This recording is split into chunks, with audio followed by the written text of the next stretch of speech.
download my free legato course right now and learn to play fast in the fastest way possible. It's 4 core exercises that you need to focus on in order to reach the highest level of mastery. And then I'm going to give you the 3 sub-skills of legato. Once you master these 3 little skills, then the overall skill of playing very fast runs using hammer-ons and pull-offs will be very easy. So go sign up right now and get immediate access for free. See you in the course.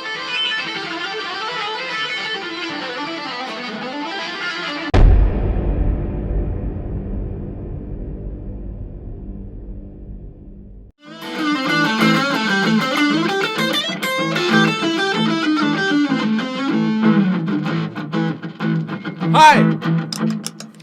We talked about focus and how that is really one of the most essential places to spend some time if you want to progress 10 times the rate you are now.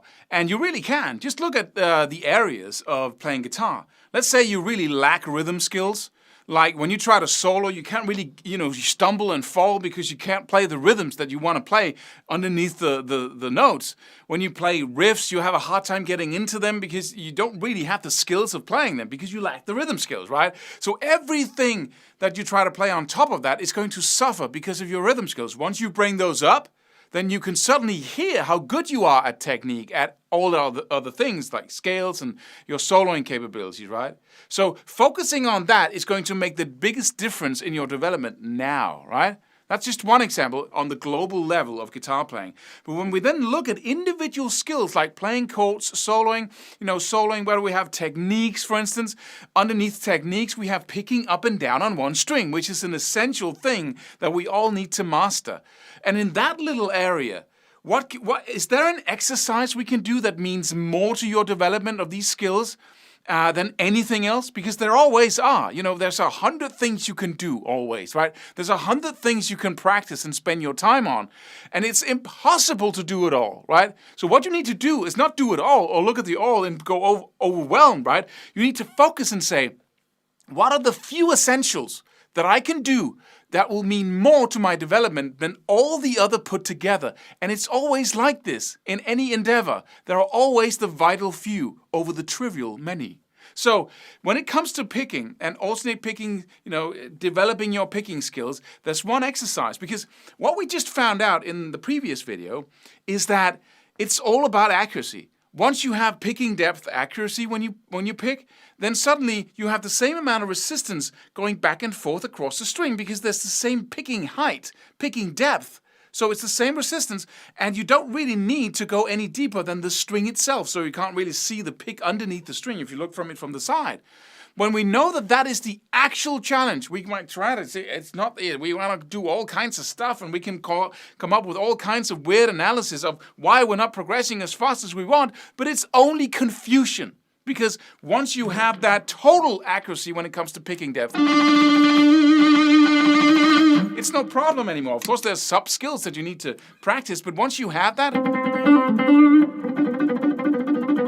then you are using no resources to make the picking happen. And going up and down rapidly, doing those accents so you synchronize the 2 hands is so much easier. In other words, everything becomes easier once you have that skill down, right? And in order to get that skill down, controlled picking, you need to have total picking depth accuracy and just pick deep enough to make the string ring out, but not deeper than that, because that's when you get into trouble. You have to use all kinds of force and use tension and all kinds of stuff. So let's look into that. We now know what the most important thing to focus on is when it comes to picking. Now let's look at an exercise you can do that will absolutely own in on that completely. Focus on that and make the biggest difference to your picking skills. So let's look at that. Because we think that speed is the problem with our picking, we tend to just pick away at it, right?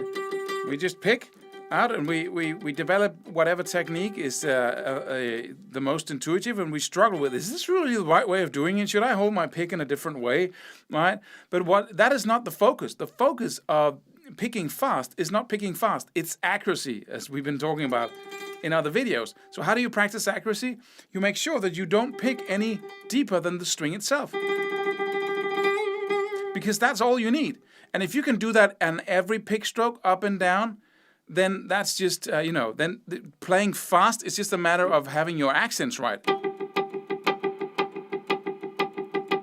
And accuracy comes through perfect repetitions, where you focus on accuracy, because you have to have that focus. If you don't have the focus, the brain is not going to learn anything, because it's not focused in that area, right? It's just focused on picking, right? And so we try to pick fast, but we have no idea that the reason why we cannot pick fast is because we're not accurate. Once you're accurate, it's like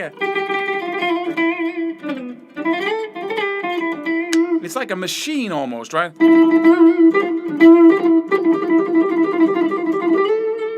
So here's the exercise that's going to mean more to your development than anything else when it comes to picking. It's a one-string exercise where you focus on nothing but, first of all, you have this twitch in your hand, right? That's how you pick. You cannot see it because the movements are so small, but you don't go up and down like this. This is uncontrollable. This is not. This is really cool when it comes to, it's a really cool movement. But, so that's what you do. And then you practice not picking the string any deeper than you need to. And just note, once you do that, you can really feel how easy it is to cross the string. And you should have a totally stiff pick, of course. And then once you have that down, you start making little accents. You go ba da da da da da da da da da da 1 2 3 1 2 3 1 2 3, and you have to bam like that, right? And to do that with accuracy requires a lot of repetitions, right? Because you need to teach the brain where the string is, basically, without looking, on a very, 1/1000th of a million or 1/100th of a millimeter level, right? Right? So you have exactly the same resistance at each pick stroke. Because how on earth are you going to pick fast if you don't, right? Then you have to use your whole arm to get that working, because then it doesn't matter with picking depth, because you're just forcing it through the string, right? But if you're going to have this kind of, where it seems like you're using the same technique when you play slow as when you play fast,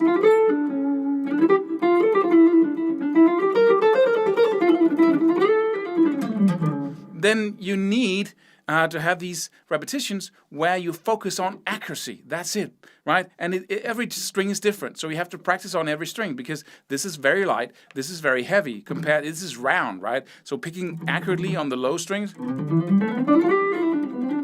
is something different than practicing on or picking accurately up here.